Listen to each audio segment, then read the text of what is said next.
যাদের বাচ্চারা fried rice খুব পছন্দ করে বা সবজি ভাত পছন্দ করে বা সবজি পছন্দ করে না, তারা এভাবে ফ্রাইড রাইস রান্না করে দিতে পারেন। খেতে যেরকম স্বাদ হবে, দেখতেও সেরকম সুন্দর লাগবে।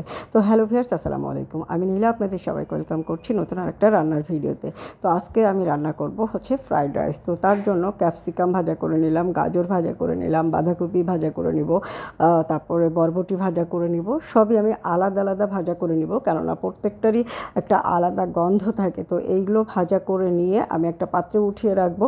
আর আলাদাভাবে ভাত, নর্মালভাবে ভাত যেভাবে রান্না করে ওইভাবেই রান্না করে নিব। তবে ভাতটা হালকা একটু শক্ত রাখবো, শক্ত রেখে ভাতের মারটা গেলে ফেলবো।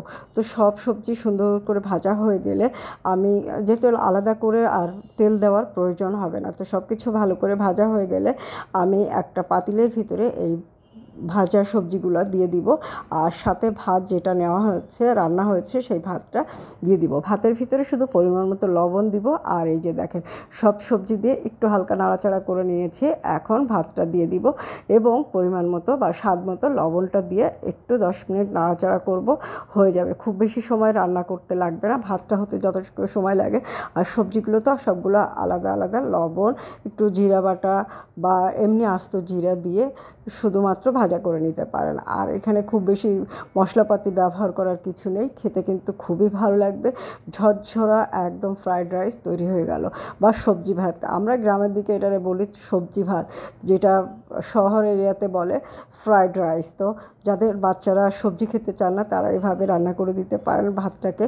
আর যাদের বাচ্চারা ফ্রাইড রাইস পছন্দ করেন, তাদের তো কোনো কথাই হবে না। যেরকম আমার বাচ্চা ফ্রাইড রাইস, বিরিয়ানি এগুলো খুবই পছন্দ করে। তো হয়ে গেল ঝরঝরা ফ্রাইড রাইস।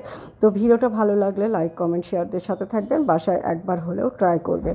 ফ্রাইড রাইস একদম সহজ পদ্ধতিতে রান্না যায়, কোনো প্রকার মশলাপাতি অনেক কিছু হাবিজাবি দিতে হবে এরকম না, খুব সিম্পলভাবে রান্না করা, খেতে কিন্তু খুবই স্বাদ লাগবে।